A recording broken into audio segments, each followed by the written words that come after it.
आप लोग सम्मानीय लोग यहाँ बैठा हुआ है, एक बार दिल से सोचिए तो ये जो राम मंदिर आज बन रहा है, क्या जवाहरलाल नेहरू ये बना नहीं सकता था? अगर दिल होता था बना सकता था कि नहीं, बताइए। अगर इंदिरा गांधी देश में इमरजेंसी लगा सकते थे, वाजपेयी जी, आडवाणी जी, भैरव जी, शेखावत जी जैसा लोगों को गिरफ्तार कर सकते थे, इतना ताकतवर देश का प्रधानमंत्री थे, क्या राम मंदिर बना नहीं सकते थे? क्या राजीव गांधी राम मंदिर बना नहीं सकते थे? दिल में एक बार हमेशा मेरा ये प्रश्न आते हैं कि हमारा भारतवासियों को क्यों नरेंद्र मोदी का इंतजार करना पड़ा? क्यों 75 साल हमें इंतजार करना पड़ा? देश को तो राम मंदिर पहले मिल जाना चाहिए था। कांग्रेस ने देश को शासन किया, राम का बारे में सोचा ही नहीं। उनका सोच बाबर और औरंगजेब के लिए हुआ करता था, हमारे लिए वो सोचते नहीं थे। अगर राम के लिए सोचते थे, राम मंदिर कब बन चुका होता था। ये कांग्रेसियों का सोच बाबर और औरंगजेब के लिए है, इसलिए राम लाला का मंदिर बनाने के लिए देश में नरेंद्र मोदी जी को प्रधानमंत्री बनना पड़ा। मेरा याद है 2018 सन में जब चुनाव हुआ था राजस्थान में, कांग्रेस का नेतागण आके भाषण देते थे, मोदी जी बताओ राम मंदिर का कब शुरुआत होगा। उनका मन में था मोदी जी कर नहीं पाएगा, इसलिए चिल्ला के पूछते थे कि राम मंदिर का डेट बताओ। इस बार ये बात नहीं कर रहा है, इसीलिए मैं ही बता रहा हूं। अरे कांग्रेसियों, राम मंदिर का प्राण प्रतिष्ठा 22 जनवरी को होने वाला है। आप लोगों को तो जाना ही है, अमित शाह जी ने बोला है कि राजस्थान का लोगों को सरकारी अतिथि बना के रामलाला का दर्शन करने लेके जाऊंगा।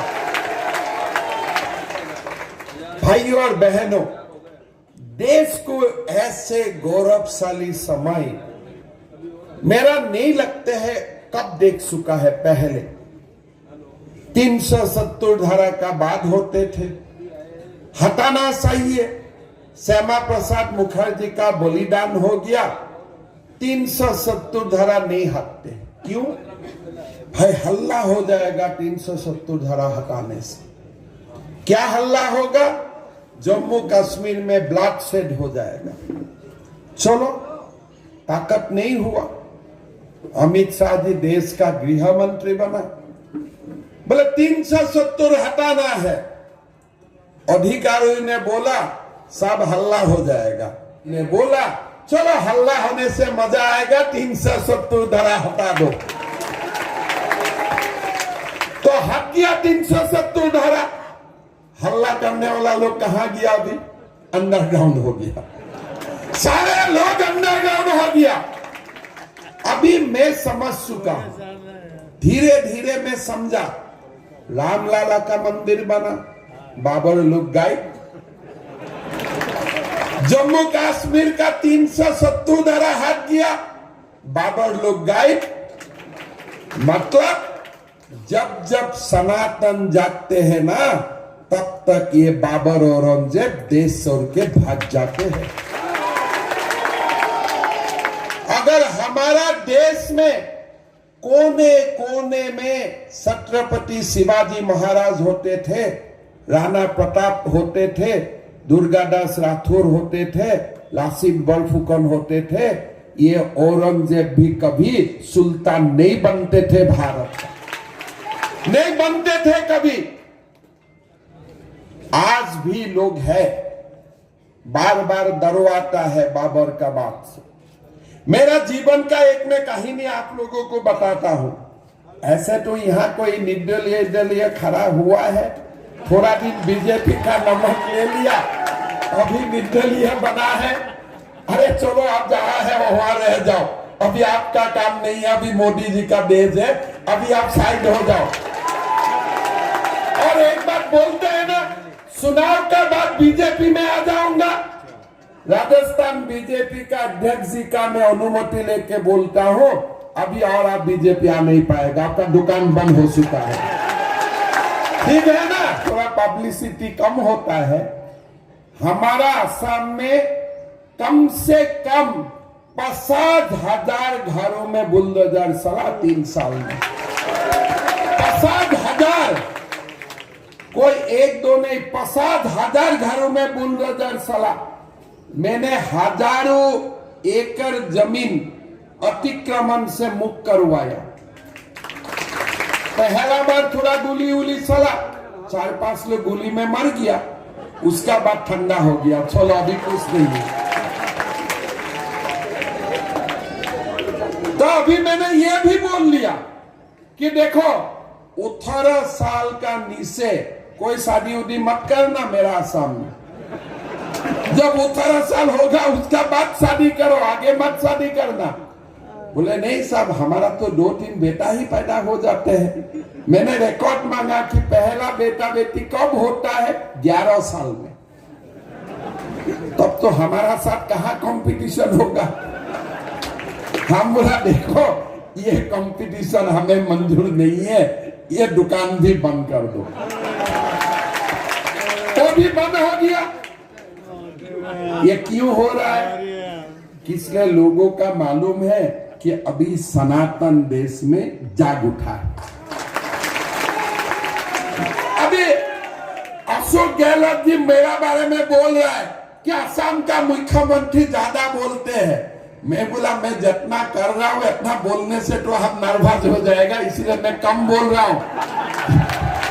एक चारमीनार में था, असाउद्दीन ओवैसी बोल रहा है पूरा चारमीनार हैदराबाद में ये इजराइल का प्रधानमंत्री का खिलाफ पोस्टर लगा के वो लोग बैठा हुआ है।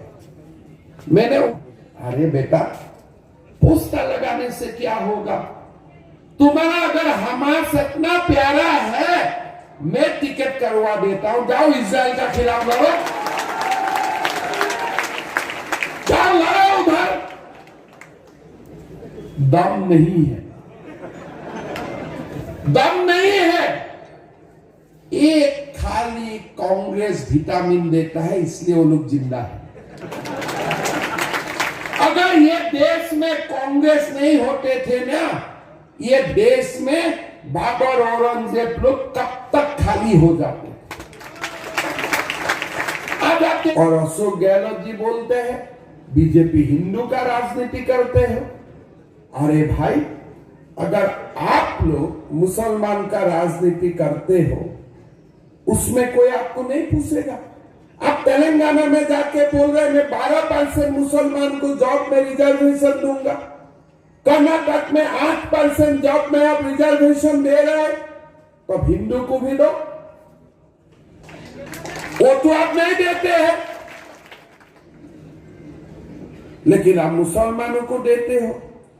तो आपको तुष्टीकरण का राजनीति करने का आपका लाइसेंस है, लेकिन मेरा पास हिंदू के लिए बोलने के लिए लाइसेंस नहीं है। ये कैसा राजनीति है भैया? ये तो बराबर होना पड़ेगा। आप जब तक देश में तुष्टीकरण का राजनीति करते रहेगा तब तक मैं सनातन का बात बोलते रहूंगा, करते रहूंगा। अब क्या करना है कर लो मुझे, अब क्या करना है कर लो मुझे, कुछ नहीं कर सकते हो। ये देश में सनातन था और जब तक सागर शुरू रहेगा ये देश में सनातन रहेगा। अब सुन लो कांग्रेसी, राहुल जी आके बोलते हैं मैंने गारंटी दिया हूं, गारंटी के लिए मुझको वोट देगा। किसी का लोन माफ हुआ? किसी का लोन माफी हुआ? किसी को बेरोजगारी का भत्ता मिला? और फिर बोलता है मैं गारंटी दे रहा हूं। कितना बार पेपर लीक हुआ? 19 बार पेपर लीक हुआ, फिर राहुल गांधी राजस्थान का धरती में आके बोल रहा है मैं 7 गारंटी दे रहा हूं। भैया आपका गारंटी कौन लेगा? आपका गारंटी कौन लेगा? आपका मां लेगा आपका गारंटी? वो मां भी हाथ उठा दिया कि इसका गारंटी मैं नहीं ले सकता हूं। कितना उम्र हुआ राहुल जी का? 54 साल। मेरा कितना उम्र हुआ? 54 साल। ज्यादा ही हुआ क्या? 54। ठीक है, तो 54 मेरा भी हुआ, 54 उनका भी हुआ। मेरा तो बेटा को भी शादी देने का समय हो गया, बहू लेने का घर में समय हो गया। और कांग्रेस से बोलते हैं कि हमारा युवा नेता राहुल गांधी आ रहा है। अरे भाई कब तक तुम युवा नेता रहेगा बताओ तो? साल सबका नौकरी खा जाएगा, पूरा युवाओं का नौकरी खा जाएगा और जिंदगी भर वो युवा नेता ही बनते रहना चाहते हैं। और बोलते हैं मोदी जी पनौती है। आप देखो वर्ल्ड कप का मैच था, मैंने सुबह सुबह मैं भी देख रहा था, बेटा बोला था पापा देखना है, मैं बोला चलो एक दिन रेस्ट लेता हूं, दिखाने के लिए लेके जाता हूं। सुबह सुबह मैं प्रियंका गांधी का एक वीडियो सुना कि जब 1983 में वर्ल्ड कप जीते थे भारत, हमारा घर में हम टीम को चाय के लिए बुलाया था और आज इंदिरा जी का जन्मदिन है, आज भारत जीतेगा। सुबह तो बोल रहा था इंदिरा जी का जन्मदिन है इसलिए भारत जीतेगा, हर जाने का साथ साथ इंदिरा जी का जन्मदिन का स्टोरी गायब हो गया। तो अभी तो देश पूछेगा बीसीसीआई को, भाई इंदिरा जी का जन्मदिन में आपने क्यों फाइनल खिलवाया? होना तो नहीं चाहिए था। जो गांधी ने देश में इमरजेंसी थोपा, उनका जन्मदिन में अगर कोई फाइनल होगा उसमें ही तो ज्यादा पनौती लगेगा ना, वही वहां में तो पनौती होगा ना। अनाप शनाप आके बोल रहे नरेंद्र मोदी जी के बारे में। सुबह सुबह अशोक गहलोत जी आके बोला कि मोदी गुजराती है, राजस्थान में उनका क्या काम है? अरे भाई राहुल जी तो भारत जोड़ो यात्रा किया था, आपने तो सुबह सुबह भारत तोड़ो वाला बात बोल दिया। राजस्थान का लोग पूरा देश में जाते हैं और देश का निर्माण में योगदान करते हैं, व्यवसाय भी करता है, साथ साथ में वो समाज का निर्माण का काम भी करते हैं। हमारा असम का मैक्सिमम कॉलेज राजस्थानी लोगों ने दिया, जमीन का ऊपर ही बना हुआ है। राजस्थान देश गढ़ते हैं, देश को जोड़ते हैं। कौन सा देश का प्रदेश है, कौन सा गांव है जहां राजस्थानी लोगों को दिखाई नहीं देता? आप बोलिए। अगर वो राजस्थान में शुरू हो जाता है, तुम गुजराती हो, तुम असमिया हो, तुम राजस्थानी हो, ये राजस्थानी परंपरा का अनुकूल वो बात नहीं है। गहलोत जी चुनाव आएगा जाएगा, कोई मुख्यमंत्री बनेगा नहीं बनेगा, लेकिन इसके लिए हमें असमिया, गुजराती, राजस्थानी राजनीति करने का जरूरत नहीं होते। भारत को मत करो। और मैं तो एक बात अच्छा से जानता हूं, गुजरात का लोगों का दिल में जितना नरेंद्र मोदी होते हैं ना, उससे ज्यादा राजस्थानी लोगों का दिल में नरेंद्र मोदी होते हैं कि नहीं होते हैं? आपने लोकसभा चुनाव का परिणाम देखते हो ना, मोदी जी को दिल से राजस्थानी लोग वोट देते हैं, इतना प्यार करते हैं मोदी जी। और गहलोत जी बोलता है मोदी जी राजस्थान में क्यों आते हैं? अरे राजस्थान में लोग इसलिए आते हैं, राजस्थान से लोगों को प्रेरणा मिलता है। राजस्थान वीरों का भूमि है। राजस्थान में लोग आएगा प्रेरणा लेके, राष्ट्र निर्माण का काम में जुट जाएगा।